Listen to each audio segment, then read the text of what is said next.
Selamat siang semua. Perkenalkan nama saya Vito Syagisa Binawa. Saya dari kelas 04 dari kelompok 6. Saya akan mempresentasikan tentang analisis praktik bebas jual beli data pribadi. Kelas selanjutnya.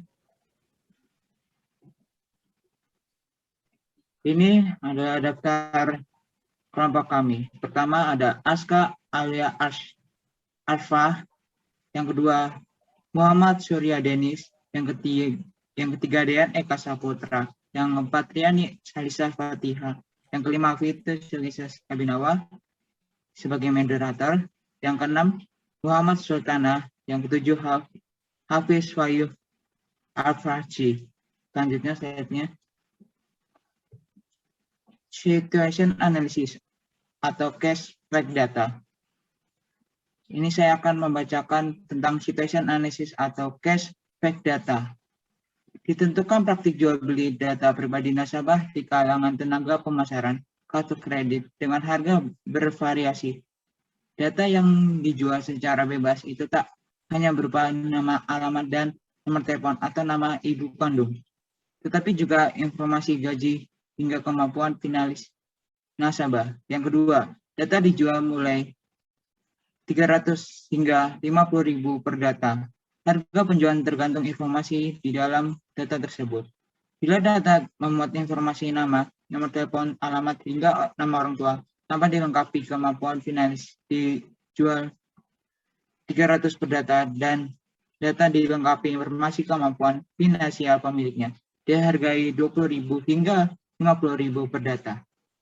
Selanjutnya dibacakan oleh Riani.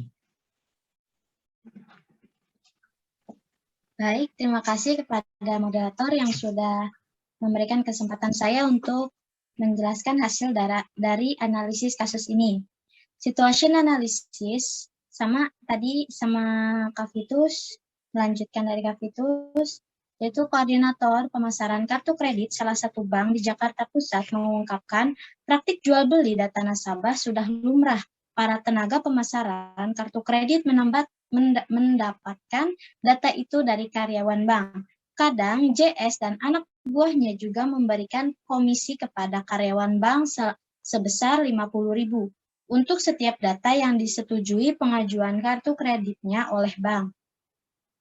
Data pribadi yang kualitasnya bagus bisa dijual sebesar 1 juta untuk 50 data atau 20.000 per data. Data tipe ini dilengkapi informasi gaji dan tambah informasi keuangan dari Bank Indonesia dan Otoritas Jasa Keuangan atau OJK. Terima kasih, saya kembalikan ke moderator. Selanjutnya akan dibacakan oleh Muhammad Hafiz. Terima kasih moderator. Mohon maaf jika saya off cam karena sinyal ya. Oke, saya akan melanjutkan situation analysis atau case fact data. Bahkan jual beli data nasabah juga dilakukan secara online. Harganya jauh lebih murah lagi. Setiap data yang dijual mulai dari 0,1 hingga 16 rupiah per data. Misalnya penjualan data pribadi di situs www.temanmarket.com yang diajukan lewat percakapan di WhatsApp. Pemilik situs ini sudah ditangkap Polda Metro Jaya pada April 2018. Lewat aplikasi WA, pembeli bisa mendapat 21.441 data seharga Rp350.000 atau sekitar 16.000 per data. Terima kasih, saya kembalikan ke moderator. Oke, selanjutnya akan dibacakan oleh Dean Eka Saputra. Terima kasih kepada moderator. Di sini saya akan menjelaskan tentang problem analisis atau uraikan masalah. Adanya praktik jual beli data pribadi nasabah di kalangan tenaga pemasaran kartu kredit, padahal hal itu dilarang dalam perbankan itu sendiri. Bahkan saking marak terjadi sampai ada sebuah situs yang diperuntukkan untuk menjual data diri seseorang, yaitu pada situs www.temanmarketing.com. Operatornya mengklaim bahwa seluruh data itu adalah nasabah kartu kredit. Sesuai informasi yang diberikan, operator situs Terus www.temanmarketing.com menandakan jual beli data pribadi ini banyak dilakukan oleh oknum di dalam perbankan, padahal hal ini legal untuk dilakukan dimanapun oleh siapapun. Terima kasih, saya kembalikan kepada moderator. Oke, selanjutnya akan dibacakan oleh Aska dengan slide 8 dan 9. Terima kasih kepada moderator. Di sini aku akan jelasin decision analysis atau kemungkinan solusi.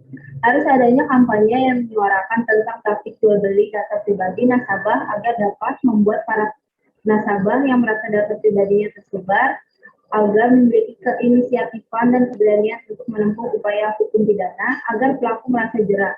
Sesuai pasal 54 UU KIP, warga yang dirugikan dapat melaporkan oknum-oknum yang dianggap memberikan informasi yang dikecualikan, terutama informasi pribadi. Ancaman pidana, penjara, dan denda. Menyarankan pentingnya RUU Perlindungan Data Pribadi. Hal ini bertujuan agar RUU ini cepat dirampung karena RUU ini menjadi salah satu tumpuan untuk melindungi data pribadi warga negara. Next.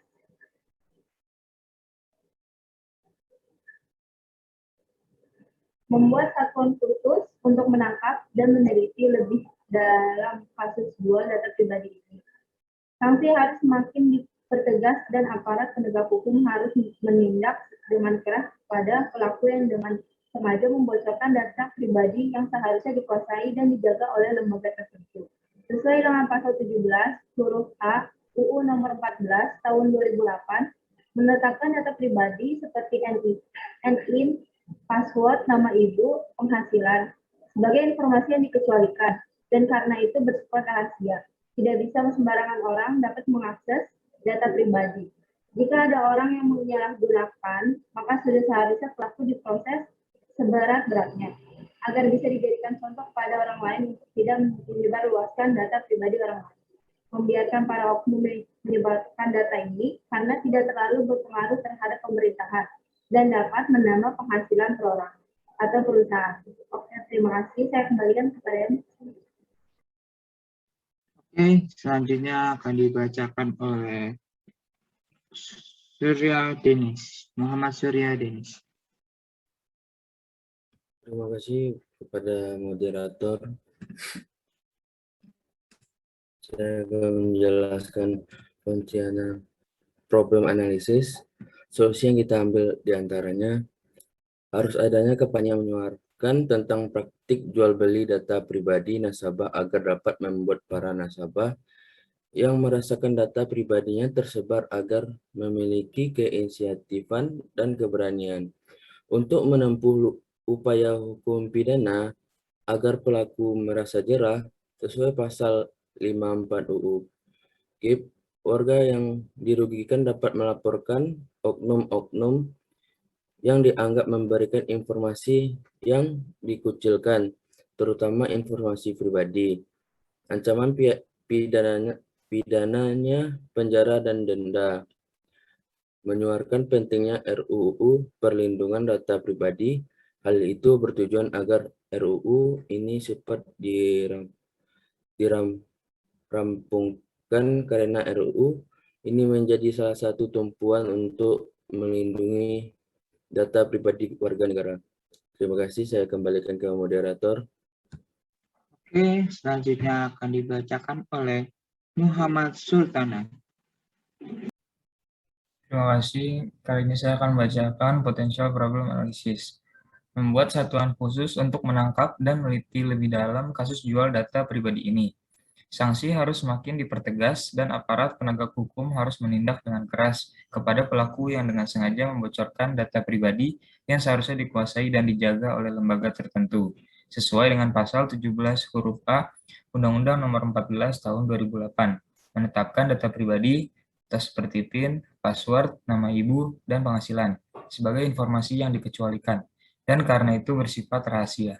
Tidak bisa sembarang orang dapat mengakses data pribadi kita. Dan jika ada yang menyalahgunakan, maka sudah seharusnya pelaku diproses hukum seberat-beratnya agar bisa dijadikan contoh kepada orang lain untuk tidak menyebarluaskan data pribadi orang lain. Terima kasih, saya kembalikan kepada moderator. Oke, sekian dari kelompok 6. Jika ada kesalahan, mohon dimaafkan. Terima kasih.